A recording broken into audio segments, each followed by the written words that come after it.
함께 한번 기도하겠습니다. 사랑하는 하나님, 반향처럼 살 수 있을지 잘 모르겠습니다, 주님. 우리는 언제나 내 영광을, 내가 하고 싶은 것을 하나님 우리의 삶에서 나타내고 그것이 이루어지는 게 더 좋습니다. 하나님의 존귀 영광이 나타나는 것, 주님께서 내 삶에 드러나고 존귀 영광 모든 권세는 주님이 받고 멸시천대 십자가는 내가 받는 길은 가기 싫습니다, 하나님.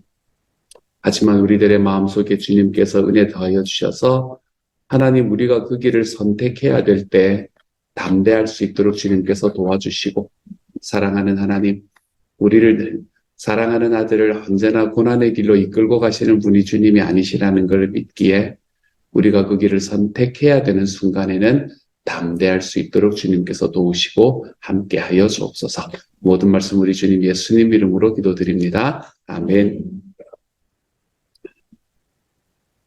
하나님께서 오늘 우리에게 주시는 말씀 같이 읽습니다. 마가복음 10장 32절부터 45절까지의 말씀입니다.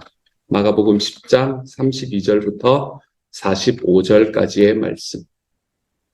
우리 같은 목소리를 함께 읽도록 하겠습니다. 같이 읽습니다. 시작. 예루살렘으로 올라가는 길에 예수께서 그들 앞에 서서 가시는데 그들이 놀라고 따르는 자들은 두려워하더라. 이에 다시 12 제자를 데리시고 자기가 당할 일을 말씀하여 이르시되, 보라, 우리가 예루살렘에 올라가노니 인자가 대제사장들과 서기관들에게 넘겨짐에 그들이 죽이기로 결의하고 이방인들에게 넘겨주겠고 그들은 능욕하며 침뱉으며 채찍질하고 죽일 것이나 그는 3일 만에 살아나리라 하시니라. 세베대의 아들 야고보와 요한이 주께 나와 여짜오되, 선생님이여, 무엇이든지 우리가 구하는 바를 우리에게 하여 주시기를 원하옵나이다. 이르시되, 너희에게 무엇을 하여 주기를 원하느냐? 여짜오되, 주의 영광 중에서 우리를 하나는 주의 우편에 하나는 좌편에 앉게 하여 주옵소서. 예수께서 이르시되, 너희는 너희가 구하는 것을 알지 못하는도다. 내가 마시는 잔을 너희가 마실 수 있으며 내가 받는 세례를 너희가 받을 수 있느냐? 그들이 말하되 할 수 있나이다. 예수께서 이르시되, 너희는 내가 마시는 잔을 마시며 내가 받는 세례를 받으려니와 내 좌우편에 앉는 것은 내가 줄 것이 아니라 누구를 위하여 준비되었든지 그들이 얻을 것이니라. 10 제자가 듣고 야고보와 요한에 대하여 화를 내거늘 예수께서 불러다가 이르시되, 이방인의 집권자들이 그들을 임의로 주관하고 그 고관들이 그들에게 권세를 부리는 줄을 너희가 알거니와 너희 중에는 그렇지 않을지니 너희 중에 누구든지 크고자 하는 자는 너희를 섬기는 자가 되고 너희 중에 누구든지 으뜸이 되고자 하는 자는 모든 사람의 종이 되어야 하리라. 인자가 온 것은 섬김을 받으려 함이 아니라 도리어 섬기려 하고 자기 목숨을 많은 사람의 대속물로 주려 함이니라. 아멘. 오늘의 말씀에서 예수님은 세 번째로 자기의 죽음과 자기의 부활에 관해서 제자들에게 나타내고 계십니다. 세 번째라서 그런지 이전에 예수님께서 이야기했던 것과는 좀 다르게 훨씬 더 구체적으로 이야기하고 있는 예수님의 모습을 오늘의 말씀 속에서 볼 수 있게 됩니다. 자기가 어떻게 자기 앞으로의 길을 걸어갈 것인가 라는 이야기를 하고 있는 거지요. 예수님은 대제사장들과 서기관들에게 넘겨질 것이고 그들은 사형을 결의할 것이고 이 이방인이라고 이야기하는데 이방인은 로마 사람들을 이야기하는 거거든요. 이 로마 사람들에게 넘겨질 것이고 또 그들에게 능욕당하고 침뱉음을 당하고 채찍질을 당할 것이고 그리고 그곳에서 죽을 것이다 라고 이야기를 합니다. 그리고 슬프게도 이 모든 일은 아마 한 제자의 대신으로부터 시작이 되는 것이 예수님의 삶의 십자가와 부활의 시작이 될 것입니다. 예수님께서는 이 모든 일을 이미 알고 계셨습니다. 그런데도 자기가 이야기했던 그 말이 실제로 기다리고 있는 예루살렘으로 제자들 앞에 서서 걸어가고 계시는 모습을 오늘의 말씀에서는 이야기합니다. 근데 오늘의 말씀에서는 한 가지 좀 재미있는 이야기가 나오는데, 재미있는 것이 아니라 좀 특이한 이야기가 나오는데, 따르는 자들이 놀라고 두려워했다라고 이야기를 합니다. 따르는 사람들이 왜 놀라워하고 두려워했을까? 이유가 정확히 나오지 않았기 때문에 아마 정확한 이유는 알 수가 없겠지만 뭔가 그 따르는 사람들이 예수님의 뒷모습에서 결연한 모습을 아마 볼 수 있었기 때문에 그렇지 않았을까. 예전과는 다른 결연한 모습을 읽었던 것은 아닌가 한번 추측해 볼 수 있습니다. 제자들은 전혀 몰랐지만 예수님은 자기가 이 땅에서 살아가는 그 삶의 목적을 너무나 잘 알고 계셨기 때문에 그렇습니다. 예수님이 표현하는 말씀 중에서 능욕, 침뱉음, 채찍질이라는 단어들이 있습니다. 이 능욕, 침뱉음, 채찍질이라는 단어들은 예수님이 직접 만들어서 쓰신 단어가 아닙니다. 이 말씀들은 이미 이사야서에 예언되어 있는 모습입니다. 이사야서에서는 이사야 53장의 말씀에서는 특별히 이렇게 예수님이 능욕당하고 침뱉음을 당하고 채찍질을 당하는 이유까지도 우리에게 설명을 해놓고 있죠. 그것은 예수님께서 무언가를 잘못한 이유가 아니라 우리의 허물과 우리의 죄악 때문에 예수님이 그렇게 되었다라고 설명을 하고 있습니다. 그리고 예수님의 그 고난과 죽음을 통해 우리는 나음을 입게 되었고 또한 하나님과 평화를 누리게 될 것이다 라고 이야기하는 말씀을 우리에게 이미 전해주고 있지요. 예수님께서는 이렇게 돌아가실 것이라고 이야기를 하셨고 또한 그 길을 걷기 위해서 지금 제자들과 함께 예루살렘으로 가고 계십니다. 그런데 우리에게 한 가지 다행스러운 것은 예수님의 이 죽음의 이야기가 이 모든 이야기의 끝이 아니라는 사실입니다. 예수님의 죽음의 이야기는 끝이 아니고 그분은 죽음 후에 십자가에서 죽으신 이후에 3일 만에 살아나시는 부활의 이야기를 우리에게 또한 보여주셨고 그것을 살아주셨습니다. 그리고 그 예언대로 그분은 실제로 부활하신 사건들을 우리 제자들에게 보여주셨고 또한 우리에게 보여주셨지요. 이 얼마나 단순한 이야기입니까, 여러분? 우리의 죄를 위해서 예수님께서는 십자가를 지셨고 그것으로 인해서 우리는 평화와 화평을 누리며 예수님께서는 그것으로 끝나는 것이 아니라 다시 부활하심으로 우리에게 능력을 주시는 분이시다. 이것이 복음입니다, 여러분. 이렇게 간단하고 이렇게 깔끔한 이야기. 이 이야기에 함께 들어와서 이 복음 안에서 여러분의 뿌리를 받고 살아가는 여러분들을 우리 주님의 이름으로 축복합니다. 이 복음의 은혜가 여러분의 삶 속에서 한순간도 흔들리지 않을 수 있는 하나님의 사람이 될 수 있기를 소망합니다. 우리는 이렇게 소망하고 우리는 그렇게 나아가기를 바라는데 제자들은 그렇지 않았던 것 같아요. 제자들은 잘못된 기대를 가지고 있는 제자들의 모습을 오늘의 말씀에서는 우리에게 또한 보여주고 있습니다. 야고보와 요한의 청탁, 너무나 유명한 말씀이기도 합니다마는 야고보와 요한의 청탁은 제자들의 어리석음이 얼마나 일관되고 있는가라는 걸 우리에게 보여주는 말씀인 것만 같습니다. 특별히 좀 때가 좀 잊어버릴 만한 때에 이런 청탁을 했으면 괜찮아요. 그렇죠? 그럴 수 있지 않겠습니까? 근데 예수님께서 방금 전에 고난과 죽음 그리고 부활에 관한 이야기를 하셨는데도 바로 그곳에 뒤이어서 나한테 한 자리 주세요 라고 이야기하는 이 제자들의 모습, 그것도 혼자서 하는 것이 아니라 형제가 마음을 딱 맞추어 가지고 말입니다. 이렇게 이야기하는 것을 바라보면 이 사람이 어리석음이 얼마나 일관된가라는 것을 바라볼 수 있게 되는 것 같습니다. 더구나 야고보와 요한은 예수님께서 받으실 산과 세례를 너희가 받을 수 있냐? 라고 질문을 하셨을 때 자기들도 받을 수 있다고 냉큼 대답합니다. 그게 뭔지도 모르면서 말입니다. 예수님께서 받을 수 있는 잔과 예수님께서 받으시는 그 세례는 자기들이 받을 수 있는 자격이 없다는 것도 그것도 전혀 알지 못한 채 냉큼 이야기합니다. 아마도 이들은 예수님의 잔과 예수님이 받으실 세례라는 이야기를 아마도 예수님이 정치적이나 군사적으로 이런 혁명을 일으키셔서 이제는 새로운 나라를 만들어 가시려고 할 때 어느 정도 같이 받아야 되는 고난들, 왜 정치적으로 함께 하는 사람들 그거 하기 위해서 같이 좀 고난받는 그 정도를 각오하면서 예수님께 이야기를 했을 겁니다. 그것이 예수님조차 피하게 해달라고 하나님께 간구했던 삶의 고난과 죽음의 길이라는 것을 그들은 전혀 알지 못하고 있었던 것이지요. 헛된 기대. 여러분, 이 야고보와 요한의 헛된 기대를 보면서 우리는 코웃음을 칩니다. 어떻게 인간들이 이럴 수가 있나라고 코웃음을 칩니다. 그런데 우리들도 예수님을 믿는다고 하면서 우리의 삶에 잘못된 기대를 가지고 주님 앞에 나오는 경우가 많습니다. 교회를 통해서 무언가를 얻으려고 합니다. 교회를 통해서 무언가를 얻으려고 하는 것이 평안이고 기쁨이고 행복이고 이런 거라면 그게 뭐가 문제가 있겠습니까? 그렇죠? 근데 교회라는 곳을 통해서 내가 가지고 있는 내 마음에 있는 어떤 욕망들을 얻으려고 합니다. 어떤 분에게는 그것이 영광과 직분입니다. 어떤 분들은 그것이 성취입니다.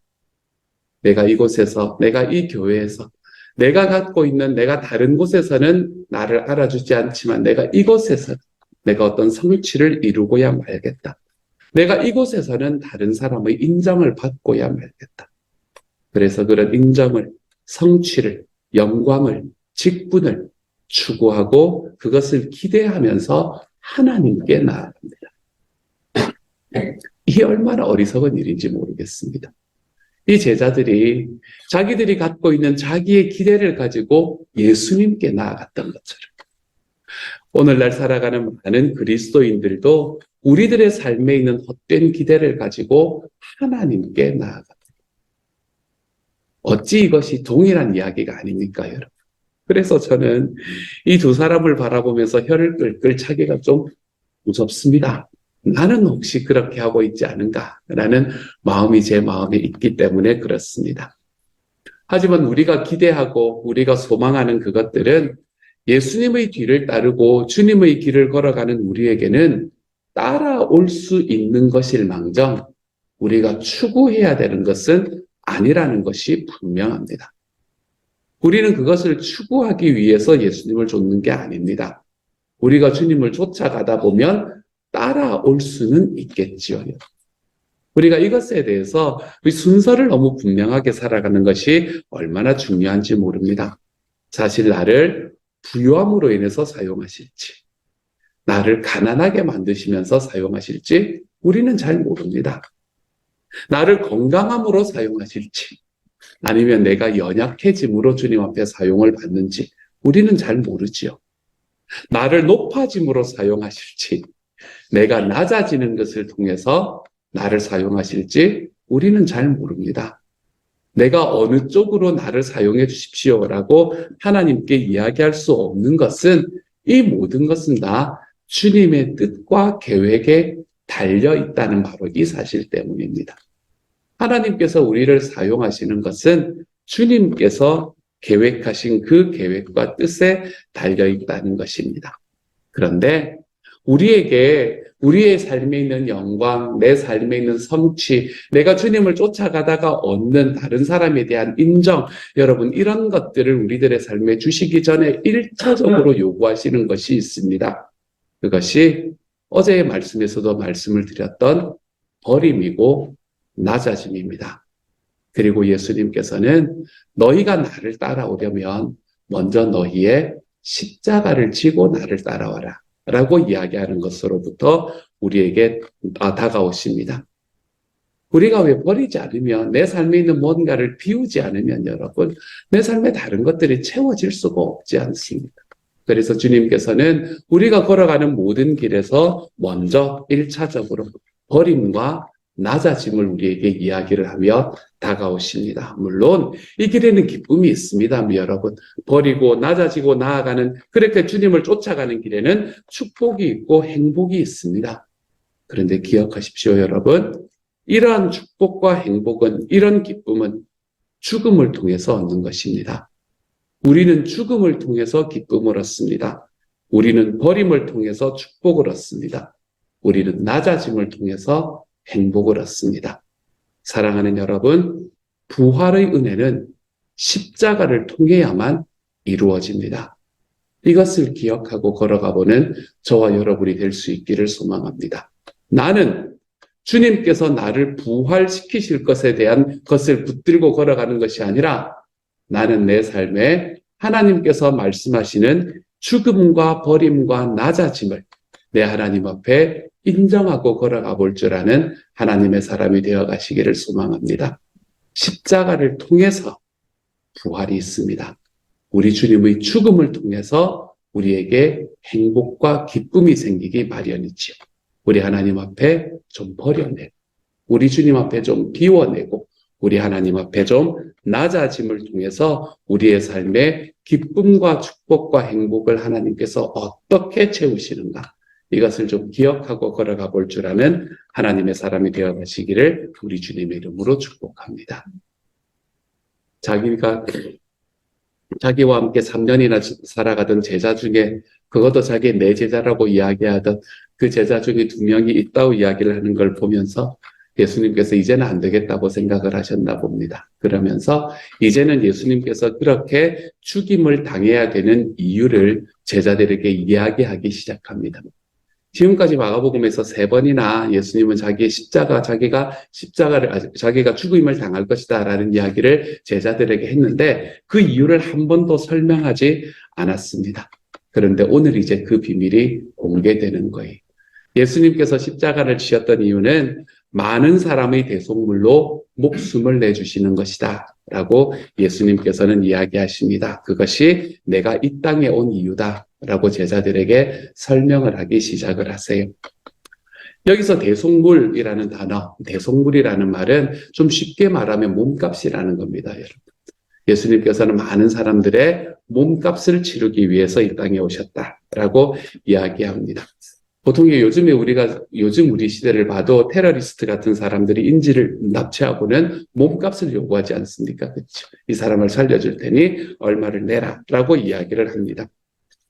또한 예전에 노예를 풀어줄 때도 몸값이 필요했던 게 너무 당연한 이야기이고요. 우리는 포로로 잡혀 있었고 우리는 노예로 잡혀 있는 사람들이었습니다. 그래서 우리가 우리의 삶에 있는 그 포로의 삶에서, 노예의 삶에서 벗어나기 위해서는 몸값이 필요했지요. 그리고 우리의 생명이라는 몸값이기 때문에 그 몸값이라는 건 어마어마해서 웬만한 것으로는 그 몸값을 치를 수가 없는 것이었습니다.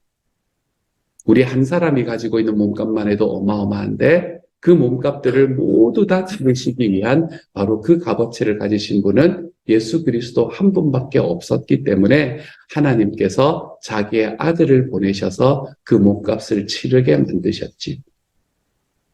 근데 그걸 자기들이 걸을 수 있다고, 자기들도 질 수 있다고 이야기를 했던 야고보와 요한이 예수님이 보기에 얼마나 한심했겠습니까? 안타깝진 않았을 것 같고 한심했겠습니까? 그런데 예수님께서 우리에게 치러주신 그 어마어마한 몸값으로 인해서 어렵게 풀려난 우리는 우리의 삶에서 풀려나고 난 이후에 우리의 권력의 길을 걸어가고 있는 모습을 우리는 우리의 삶에서 얼마나 자주 보는지 모릅니다. 약간의 힘만 있어도 위세를 부립니다. 작은 권력에도 취해서 내 주변에 있는 사람들을 무시하며 살아가는 것이 우리의 삶입니다. 어떻습니까? 어떤 손님은 그곳에서 일하고 있는 종업원들에게 진상을 부리는 것이 일상인 사람들이 있습니다. 우리는 그렇지 않다고 생각하면 이건 어떻습니까? 어떤 부모는 우리의 자녀들에게 폭군이 되기도 합니다. 어떤 상사는 자기의 부하를 자기의 종 부리듯 하는 사람들이 있습니다. 어떤 목사는 성도들을 아랫사람으로 생각하고 그들을 이용해 먹는 존재로 생각하는 목사들도 있습니다. 하지만 이런 길들은 여러분, 우리가 걸어야 되는 길은 아닙니다. 하나님께서는 우리를 섬김의 자리로 부르신다는 것을 기억하시기를 바랍니다. 내가 갖고 있는 권세를 마음껏 사용하는 것이 아니라 주님께서 나의 몸값을 대신하고 나를 사주셨으니 나는 이제 주님께서 걸어가신 그 섬김의 길을 걸어가며 살아가리라. 여러분, 이것이 우리의 삶의 담대한 고백이 될 수 있기를 소망합니다. 이런 섬김이라고 이야기하는 것은 섬김의 리더십, 이렇게 이야기하는 이야기 속에 나타나는 내가 어딘가의 리더십을 얻기 위해서 섬김을 이용하는, 여러분, 이런 것들이 아니라 섬김은 그 자리에서 나를 내어주는 것이 섬김입니다. 어제도 마지막에 제가 잠깐 말씀드렸지만 여러분, 우리 주변에 있는 사람들을 섬기기 위해서 돈을 좀 쓰십시오, 여러분. 제발 오해하지 마세요. 돈 펑펑 쓰라는 말 아니라는 거 이제는 대충 아시겠죠? 그렇죠? 여러분의 주변에 있는 사람들을 돈을 위해서 돈을 좀 쓰십시오. 여러분의 섬김을 위해서 시간을 좀 쓰십시오. 여러분의 섬김을 위해서 여러분의 자존심을 좀 내려놓아 보십시오. 여러분의 섬김을 위해서 여러분의 자신을 좀 주면서 살아가 보십시오. 우리에게 그렇게 살아가셨던 우리 주님이신 예수 그리스도처럼 말입니다. 오늘 하루의 삶이 내가 누군가에게는 주님과 같은 섬김의 자리에 서 있을 수 있는 하나님의 사람이 되기를 소망합니다. 그리고 그분이 우리 주님을 알지 못하는 분이 되면 금상첨화라는 것을 우리의 삶에서 좀 기억하고 살아갈 수 있기를 소망합니다. 내가 섬기는데 내 섬김을 통해 주님까지도 전해져요. 얼마나 행복한 이야기입니까, 여러분? 우리의 삶에서 이러한 섬김, 우리 주님께서 나를 섬겨주셨기 때문에 나도 돈으로 좀 섬기고 시간으로 좀 섬기고 나의 자존심으로 좀 섬기고 우리의 삶에서 이런 섬김의 삶이 우리의 삶의 습관이 되고 일상이 될 수 있는 오늘 하루가 되어가 보실 수 있기를 우리 주님의 이름으로 축복합니다. 같이 한번 기도하도록 하죠. 제가 한번 기도합니다. 사랑하는 하나님, 제자들의 모습을 보면서 혀를 끌끌 차게 됩니다. 어떻게 이럴 수가 있나? 우리를 위해서 십자가의 죽음을 마다하지 않으시고 우리의 삶의 부활을 그것으로 허락하신 내 주님이 우리 앞에 계시는데 자기 앞에 있는데 어떻게 이럴 수 있나? 혀를 끌끌 차게 되지만 주님 그 자리만 돌아서서 조금만 살다 보면 아 이게 내 모습이구나 하는 걸 다시 한번 알게 됩니다. 주님 저는 예수 그리스도를 내 삶의 욕망을 이루는 도구로 사용하고 있지는 않습니까? 주님, 저는 주님께서 저에게 말씀하신 하나님께서 나에게 말씀하셨다고 이야기하는 하나님 그것 이루기 위해서 하나님이여 정말로 내 삶에서 나의 욕망을 이루기 위해서 내 하나님을 교회를 이용하며 살아가려고 하고 있지는 않습니까? 사랑하는 주님, 하나님의 교회 하나님께서 세우실 것이고 주님의 소원을 이루어가는 교회가 되어가는 이 과정에 있으면 하나님이여 정말 우리가 그것에 나의 섬김으로 반응해 볼 수 있는 하나님의 사람이 되도록 주여 도와주옵소서. 사랑하는 주님, 우리가 하나님 앞에 섬기기 위해 우리의 돈을 좀 쓰게 하여 주십시오. 하나님 앞에 섬기기 위해 우리의 시간을 좀 쓰게 하여 주십시오. 하나님 앞에 섬기기 위해 우리의 자존심을 좀 쓸 수 있도록 주님 도와주십시오. 좀 버릴 수 있도록 도와주십시오. 사랑하는 하나님, 예수님이 우리에게 그러셨던 것처럼 사랑하는 주님, 우리가 예수님의 그 털끝 같은 1호라도 하나님 우리가 닮아가서 우리의 삶도 주님 앞에서 섬김의 삶으로 좀 변화되어 갈 수 있는 하나님의 사람이 되기를 기대하며 걸어가는 오늘 하루가 될 수 있도록 주님께서 도와주옵소서. 모든 말씀 우리 주님 예수님 이름으로 기도드립니다. 아멘. 하늘에 계신 우리 아버지, 아버지의 이름을 거룩하게 하시며 아버지의 나라가 오게 하시며 아버지의 뜻이 하늘에서와 같이 땅에서도 이루어지게 하소서. 오늘 우리에게 일용할 양식을 주시고 우리가 우리에게 잘못한 사람을 용서하여 준 것 같이 우리 죄를 용서하여 주시고 우리를 시험에 들게 하지 마시고 악에서 구하소서. 나라와 권능과 영광이 영원히 아버지의 것입니다. 아멘.